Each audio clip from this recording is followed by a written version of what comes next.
సంవత్సరాల తరబడి ఎన్ని మందులు వాడినా మీ మోకాల నొప్పులు తగ్గట్లేదా? ప్రాణ పెయిన్ క్లినిక్ లో అత్యాధునిక చికిత్స. Welcome to Suman TV. నేను మీ సుమన్ టీవీ. కోల్కతా ఇన్సిడెంట్కి సంబంధించినటువంటి వాటిల్లో ఎప్పుడెప్పుడు జస్టిస్ వస్తుందా అని ఎదురు చూసేటువంటి వాళ్ళకి, అంటే ఎండ్ కార్డ్ ఎప్పుడు పడుద్దా అని చూసేటువంటి వాళ్ళకి ఎక్స్ ప్రిన్సిపల్ సందీప్ ఘోష్ అరెస్ట్తోనే మొదలవుతుందా అనేటువంటి అనుమానాలు అయితే మనకు రాకమానదు. అండ్ అదొక హోప్ క్రియేట్ చేసుకున్నటువంటి వాళ్ళు ఎవరైతే ఉన్నారో జస్టిస్ కోసం, సో ఇది బిగినింగ్ అని చెప్పేసి చెప్పుకోవచ్చు. అయితే అరెస్ట్ ఏ విధంగా జరిగింది, దీనికి సంబంధించినటువంటి కీలక అంశాలు మాట్లాడడానికి మనతో పాటు హైకోర్టు అడ్వకేట్ రవీంద్రనాథ్ గారు ఉన్నారు. వారి మాట్లాడినట్టు తెలుసుకుందాం. Hello sir. హాయ్ అండి నాగరాజ్ గారు. సో గత కొద్ది రోజులుగా మీరు నేను చేసేటువంటి ఈ వీడియోస్లో ఎప్పుడెప్పుడు దీనికి ఎండ్ దొరుకుతుందా అనుకున్నటువంటి వాళ్ళు చాలామంది ఉన్నారు. సో ఈరోజు finally Sandip Ghosh ex principal arrest అయ్యారు. ఏ విధంగా జరిగింది అసలు దీనికి సంబంధించి? సందీప్ ఘోష్ని మొత్తానికి అరెస్ట్ చేశారు నిన్న సెప్టెంబర్ 2 సాయంత్రం 6 గంటల సమయంలో. ఇతని అరెస్టు ఎంత సంచలనం రేకెత్తిస్తుందో అదేవిధంగా కొన్ని డౌట్స్ను కూడా రైజ్ చేస్తుంది ఈ అరెస్ట్ వెనకాల. ఎందుకంటే సందీప్ ఘోష్ మీద మొత్తం 3 రకాల అభియోగాలు ఉన్నాయి. ఒకటి, తన కాలేజీ తన ప్రిన్సిపాల్గా పనిచేస్తున్న సమయంలో ఆర్జికర్ మెడికల్ కాలేజ్ జరిగినటువంటి ట్రైనీ డాక్టర్ హత్య మీద ఒక విషయం. రెండవది, ఇతని మీద చూడండి ఆబ్లిగేషన్స్, ఇతని టైంలో జరిగేటువంటి ఆర్థిక అవకతవకలు, ఫైనాన్షియల్ ఇర్రెగ్యులారిటీస్ అంటాం మనం, దానికి సంబంధించింది ఒకటి. మూడవది, ఈయన అక్రమాస్తులు సంబంధించింది ఈడీకి సంబంధించి. మొత్తం 3 అభియోగాలు ఉన్నాయి ఈయన మీద. 3 అభియోగాల్లో కూడా ఈయన మీద కేవలం ఈరోజు అరెస్ట్ చేసిన సందర్భం ఈయన టైంలో జరిగిన ఫైనాన్షియల్ ఇర్రెగ్యులారిటీస్ మీదే మాత్రమే అరెస్ట్ చేశారు. ఇక్కడ గుర్తుంచుకోవాల్సిన main important, okay, financial irregularities మీద మాత్రమే ఇతనికి అరెస్ట్ చేశారు. అంటే ఇతని టైంలో జరిగేటువంటి ఈయన టెన్యూర్ టైంలో, అంటే సెప్టెంబర్ 23 నుంచి ఇప్పుడు సెప్టెంబర్ 2023 నుంచి ఆగస్ట్ 8, 2024 వరకు ఈయన జరిగినటువంటి ఈ టైంలో జరిగేటువంటి ఆర్థిక అవకతవకలకు సంబంధించి అరెస్ట్ చేశారు. ఈయనకి సంబంధించి ఎఫ్ఐఆర్ నమోదు చేశారు. అయితే ఇప్పటివరకు ఈయనకి ట్రైనీ డాక్టర్ మీద హత్య మీద మాత్రం ఈయనకి ఎఫ్ఐఆర్ నమోదు కాలేదు. ఈడీ మరొక ఎఫ్ఐఆర్ నమోదు చేసింది. అయితే సామాన్య ప్రజానీకానికి చాలామంది మెదడులో తొలుస్తున్న ప్రశ్న ఏంటంటే, ట్రైనీ డాక్టర్ మీద హత్య ఇప్పటివరకు ఆయన మీద ఎందుకు ఎఫ్ఐఆర్ నమోదు కాలేదు అనే విషయం మీద. ఇప్పటివరకు ఆయన మీద ఎఫ్ఐఆర్ నమోదు కాలేదు. ఇది గుర్తుపెట్టుకోవాల్సిన విషయం నాగరాజ్ గారు. చాలామందికి డౌట్, అంటే ఈ ఎఫ్ఐఆర్ నమోదు చేయకుండా ఇంట్రాగేట్ చేస్తారా? ఎందుకంటే ట్రైనీ డాక్టర్ హత్య కేసు మీద ఈయనకి సుమారుగా 140 గంటల పాటు ఈయన్ని ఇంట్రాగేషన్ చేశారు. సో కామన్ మనకు వచ్చారు, ఒక లేమన్ మనకు వచ్చే డౌట్ ఏంటంటే, వితౌట్ ఎఫ్ఐఆర్ ఒక పర్సన్ ఇంట్రాగేట్ చేయొచ్చా, ఇది ఉందా, ఇదేమైనా చట్టంలోకి యాక్ట్ ఉందా అని డౌట్ కూడా వస్తుంది. నిజానికి ఇట్ ఇస్ కాగ్నిబుల్ ఎఫెన్స్ అంటారు.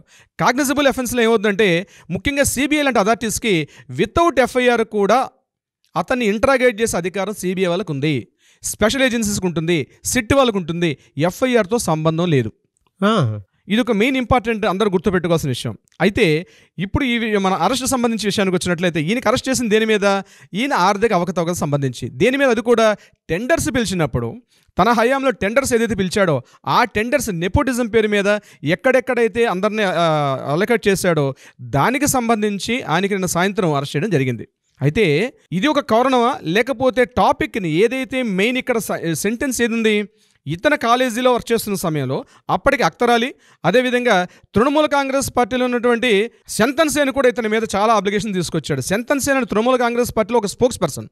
అఖ్తర్ అలీ ఆల్రెడీ అప్పుడు అంటే ఆర్జికర్ మెడికల్ కాలేజీలో ఒక డిప్యూటీ సూపరింటెండెంట్గా వర్క్ చేస్తూ ఎలా అయితే విజిలెన్స్ వాళ్ళకి ఇతను ఎలా అయితే లెటర్ రాశాడో, at the same time Trinamool Congress పార్టీలో స్పోక్స్ పర్సన్ ఏంటి శంతన్ సేన్ కూడా ఇతని మీద హెల్త్ సెక్రటరీ కూడా లెటర్ రాశాడు. లెటర్ రాసి ఇతని మీద చాలా అప్లికేషన్స్ ఉన్నాయి, ఇతన్ని ఇమీడియట్గా విచారించమని చెప్పి ప్రిన్సిపల్ హెల్త్ సెక్రటరీకి లెటర్ రాసినప్పుడు కూడా దాన్ని పట్టించుకోలేదు. సరికాగా ఇతనిని Trinamool Congress party spokesperson నుంచి Mamata Banerjee last month dismiss చేసింది. శంతన్ సేన్ అంటే మమతా బెనర్జీ అనేటువంటి ఈ తృణమూల కాంగ్రెస్ పార్టీ ఏ రకంగా సందీప్ ఘోష్ని ఎంత ప్రొటెక్ట్ చేస్తుందనే విషయం మీద కూడా ఈరోజు సిబిఐ ప్రత్యేకంగా ఈ విషయం మీద ఇంటరాగేట్ చేయడం మొదలుపెడుతుంది. అంటే మమతా బెనర్జీకి సందీప్ ఘోష్కి ఉన్నటువంటి వాట్సాప్ చాట్లు ఇంటర్లింక్స్ ఎలా ఉన్నాయనే విషయం మీద పర్టికులర్గా ఈయన ఏదైతే ఆర్థిక అవకతవకలు పాల్పడ్డాడో ఆర్జికర్ మెడికల్ కాలేజ్ సంబంధించి దాని డీటెయిల్ మీద క్లియర్గా ఇంటరాగేషన్ జరుగుతుంది దీనికి సంబంధించి. అయితే కామన్ మనకు వచ్చే క్వశ్చన్ ఏంటంటే, ఎందుకు ఇప్పటిదాకా అరెస్ట్ చేయలేదు? ఇది చాలామందికి ఉన్న ప్రశ్న. లీగల్ యాక్ట్ ప్రకారం ఇప్పుడు నేను చెప్పినట్టుగా వితౌట్ ఎఫ్ఐఆర్ కూడా ఆయన మీద ఇంటరాగేట్ చేసే అధికారం ఉన్నప్పుడు కూడా ఎందుకు చేయడం లేదు అనే ప్రశ్న. ఇది నాకు కూడా డౌట్ ఉంది, అందరికీ డౌట్ ఉంది, బహుశా మీకు కూడా డౌట్ ఉండవచ్చు. అవును, ఎందుకంటే చాలామంది దీనికి జస్టిస్ ఎప్పుడు అని చెప్పేసి కూరుకునేటువంటి వాళ్ళు, we demand justice, we want justice అనుకునేటువంటి వాళ్ళు మనతో పాటు చాలామంది ఉన్నారు. ఎప్పుడైతే ఈ అరెస్ట్ జరిగిందో మీరు చెప్పేటువంటి డీటెయిల్స్ ప్రకారం అర్థమవుతూ ఉంది, ఓకే మెయిన్ ఇన్సిడెంట్ ఏదైతే ఉందో దానికి సంబంధించినటువంటి వాటిల్లో ఇంకా జరగలేదు, అరెస్ట్ ఇంకా జరగలేదు. ఇది ఆర్థిక అవకతవకలకు సంబంధించినటువంటి ఆ కాలేజ్ ఆర్జికర్ మెడికల్ హాస్పిటల్ ఏదైతే ఉందో దానికి సంబంధించినటువంటి వాటిల్లో ఆర్థిక అవకతవకలు చేసినటువంటి విషయంలో ఇతన్ని అరెస్ట్ చేశారు అనేటువంటి విషయం. బట్ ఎక్కడో హోప్ కూడా ఉందండి. అంటే ఎండ్ అంటే ఇక్కడ నుంచే మొదలవుతుంది అనుకున్నటువంటి హోప్ కూడా ఉంది అనేటువంటిది అనిపిస్తుంది. బట్ క్వశ్చన్స్ మార్క్ మాత్రం దీని మీద ఎందుకు వాటి వైపు ఇంకా చూపించలేదు అనేటువంటిది మాత్రం కూడా ఉంది. అరెస్ట్ చేసి ఆయన మీద ఎఫ్ఐఆర్ నమోదు చేసి ఆయన ఇంటరాగేట్ చేయడం వల్ల మరికొన్ని విషయాలు బయటకు వెలుగులోకి వచ్చే అవకాశం ఉంటుంది. బహుశా ఈ విషయం మీద హైకోర్టు ఇనిషియేట్ తీసుకుంటుందేమో నేను అనుకుంటున్నాను. ఏదైతే మన ట్రైనీ డాక్టర్ హత్య కేసు సంబంధించినటువంటి టాపిక్లో ఇప్పటికైనా హైకోర్టు ఇది, ఎందుకంటే పొలిటికల్ ఇన్ఫ్లుయెన్స్ జరుగుతుందేమో అని ఒక డౌట్. ఎందుకంటే మీకు ఇక్కడ గుర్తుపెట్టుకోండి, లోకల్ పోలీసుల కన్నా కాస్త హైర్ అథారిటీస్ ఎవరు ఉంటారంటే సిబిఐ వాళ్ళు ఉంటుంది. అంటే CBI is the ultimate. CBI కన్నా ఇంకెవరు లేరా ఉన్నారు. Enforcement department ED is powerful more than CBI. CBI కన్నా పవర్ఫుల్ ఈడీ. ఇంకా వాళ్ళు ఇంక ఇంటరాగేషన్లో దిగలేదు. ఎందుకంటే వాళ్ళు ఎవరిని ఇన్ఫ్లుయెన్స్ చేస్తే వాళ్ళ మీద ఎవరు ఇన్ఫ్లుయెన్స్ చేస్తే అథారిటీస్ చాలా తక్కువగా ఉంటుంది ఈడీ మీద, కొన్ని సందర్భాలు తప్పించి. ఇప్పటికీ సిబిఐ మీద కొన్ని ఆబ్లిగేషన్స్ ఉన్నాయి. నేనేమంటున్నానంటే ఎప్పుడైతే ట్రైనీ డాక్టర్ మీద ఈయన మీద ఒక ఎఫ్ఐఆర్ నమోదైతేనే ఇది hours demand, not my demand, total entire దేశవ్యాప్తంగా ఉన్నటువంటి కొన్ని వేల మంది నిరసనకారులు ధర్నాలు చేస్తున్నటువంటి ఎంతోమంది మెదలను తొలిచేస్తున్న ప్రశ్న. ఎందుకంటే ఇతన్ని ఆ రకంగా ఎఫ్ఐఆర్ నమోదు చేస్తేనే ఇతనికి ఇంకా డీటెయిల్స్ బాగా వచ్చే అవకాశం ఉంటుందని. అయితే నిన్న ఈయన అరెస్ట్ చేశారు. నిజాం ప్యాలెస్లో ఈయన పెట్టడం జరిగింది. నిజాం ప్యాలెస్ అంటే సిబిఎల్ సెంట్రల్ కలకట్టాలో ఉన్నటువంటి నిజాం ప్యాలెస్లో ఈ ఏసీబీ అంటే సిబిఐ డిపార్ట్మెంట్లో ఒక వింగ్ అనమాట, యాంటీ కరప్షన్ బ్యూరో అనేది. ఆ యాంటీ కరప్షన్ బ్యూరోలో ఆయన ఇంటరాగేషన్ కొన్ని తీసుకున్నారు, ఎఫ్ఐఆర్ నమోదు చేసి తీసుకున్నారు. ఇది ఒక కోణంలో కనిపిస్తుంది. కానీ నేనేమంటానంటే ఈ టాపిక్ అనేది బహుశా డీవియేట్ అవుతుందేమో. అంటే పబ్లిక్ని trainee doctor rape and murder case నుంచి డీవియేట్ చేస్తూ పక్కకి తీసుకెళ్లే అవకాశం ఉందేమో నాకు అనిపిస్తుంది యాజ్ బీయింగ్ అన్ అడ్వకేట్గా.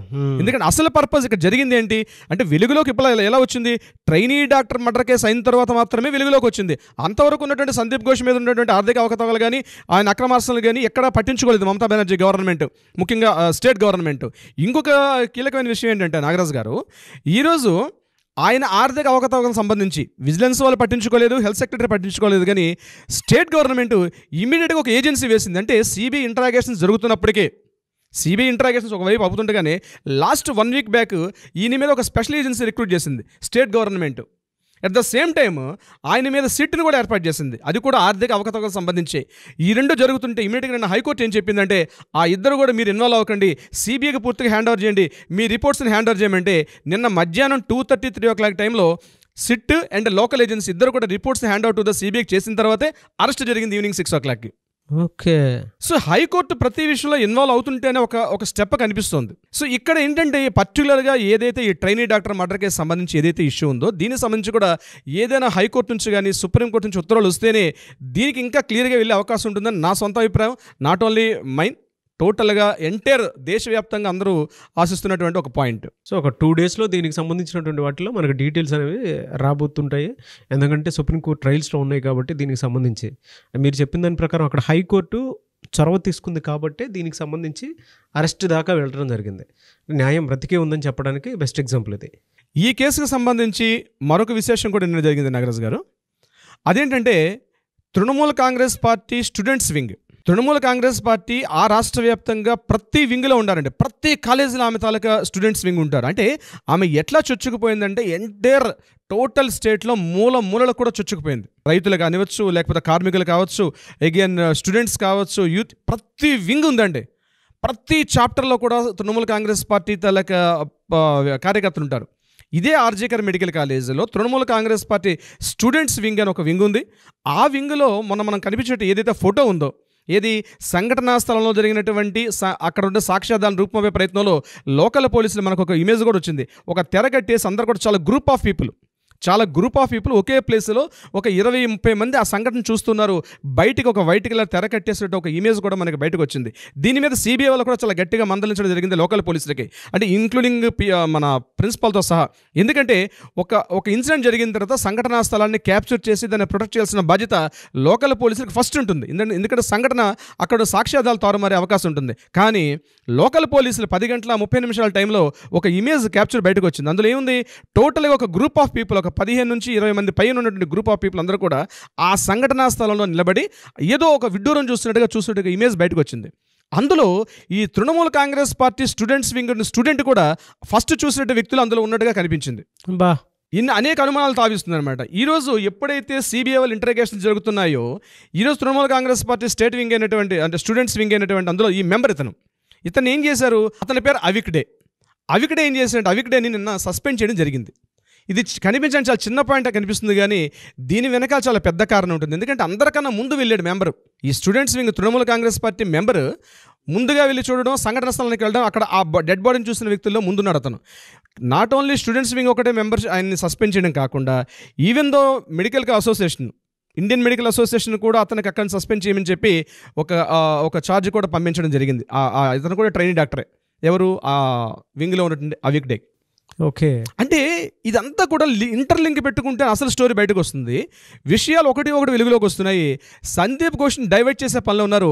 అక్కడ సంజయ్ చెప్పిన స్టేట్మెంట్స్ అని డిఫరెంట్గా ఉన్నాయి. చాలా మంది పబ్లిక్ ఏమనుకుంటున్నారంటే ఇది ఒక వ్యక్తి చేసింది కాదు, ఒక వ్యక్తి చేసినటువంటి మర్డర్ కాదు, అంత దారుణంగా ఒక వ్యక్తి మర్డర్ చేయలేడు, ఏదో ఇంటెన్సిటీతో చెయ్యాలి. అది బహుశా ఇందులో సందీప్ ఘోష్ యొక్క ప్రమేయం ఉండొచ్చు అనే కోణంలో సిబిఐలు ఇంటరాగేషన్ చేసి ఉండొచ్చు.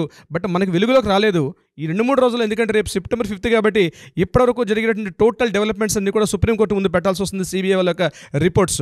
సో ఆ పనిలో ఉన్నారు. బహుశా మనకి September 5 కల్లా క్లియర్ డీటెయిల్స్ వచ్చే అవకాశం ఉంటుంది నాగరాజు గారు దీనికి సంబంధించి. ఒక సిస్టమ్ మొత్తం అందులో ఇన్వాల్వ్ అయ్యింది అని చెప్పడానికి ఏమాత్రం సందేహం లేదన్న. ఇది ఒకళ్ళతోనే జరిగింది అనేటువంటి దానికి. కానీ ఒకటి మాత్రం చాలా పెయిన్ఫుల్ ఏంటి అని అంటే, ఒక ఆడపిల్ల మీద ఇంతమంది, అంటే ఎంటైర్ స్టేట్లో ఉండేటువంటి పొలిటీషియన్స్ కూడా ఇన్ఫ్లుయెన్స్ అయ్యి న్యూస్ బయటికి రానియకుండా చేసి ఒక మనిషిని దారుణంగా చంపటం అనేది నిజంగా చాలా వ్యక్తులు ఇందులో ఇన్వాల్వ్ అయ్యి ఉన్నారు అనేటువంటి విషయం తెలుస్తూ ఉంది మనకి. అంటే ఒక్కొక్కటి బయటకు వస్తున్నాయి కదా.